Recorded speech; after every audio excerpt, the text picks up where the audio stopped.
ಎಲ್ರಿಗೂ ನಮಸ್ಕಾರ. ನಾನು ನಿಮ್ಮ 69 ದ ವ್ಯಾಂಡರ್ಲಿಸ್ಟ್. ನಾನಿವತ್ತು JP ನಗರ್ ಕಡೆಗೆ ಹೋಗ್ತಾ ಈ ಒಂದು ವ್ಯಕ್ತಿನ ನೋಡಿದೆ. ಅವರು ಸೈಕಲ್ ತುಳ್ಕೊಂಡು ಹೋಗ್ತಾ ಇದ್ರು. ನಾನು ಕಾತರದಿಂದ ಮತ್ತೆ ವೇಟ್ ಮಾಡಿ ಮತ್ತೆ ಅವ್ರನ್ನ ಮುಂದೆ ಬಿಟ್ಟು ನಾನು ಈ ವಿಡಿಯೋ ಮಾಡ್ತಿದ್ದೀನಿ. ಯಾಕೆ ಈ ವಿಡಿಯೋ ಮಾಡ್ತಿದ್ದೀನಿ ಅಂತಂದ್ರೆ ಆ ಒಂದು ಅವ್ರ ಅಂಗಡಿ ಅಂತಾನೆ ಹೇಳ್ಬೋದು ನೋಡಿ. ಚಲಿಸುವಂತ ಅಂಗಡಿ, ಆ ಸೈಕಲ್ ಹಿಂದ್ಗಡೆ ಇಟ್ಕೊಂಡಿರೋ ಡಬ್ಬದ ಮೇಲೆ ಯಾರ ಫೋಟೋ ಅನ್ಸ್ಕೊಂಡಿಯಾರ ನೋಡಿ.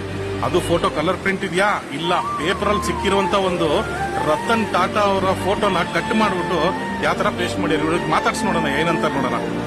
ಯಾರ ಫೋಟೋ ಹಿಂದ್ಗಡೆ? ಏನಕ್ಕೆ ಅವ್ರ ಫೋಟೋ ಹಾಕೊಂಡಿದ್ದೀರಾ? ಅವ್ರಂದ್ರೆ ಇಷ್ಟನಾ? ಅವ್ರ ತರ ಆಗ್ಬೇಕು ಆಗಿದ್ರೆ ಇಲ್ಲ, ಬಟ್ ಅವ್ರ ಇಷ್ಟ ಇದೆ. ಅವ್ರ ಇಷ್ಟನೇ. ಕೇಸ್ಗೋಸ್ಕರ ಯಾರು ಏನ್ ಮಾಡ್ತಾರೋ ಅವ್ರ ಮೇಲೆ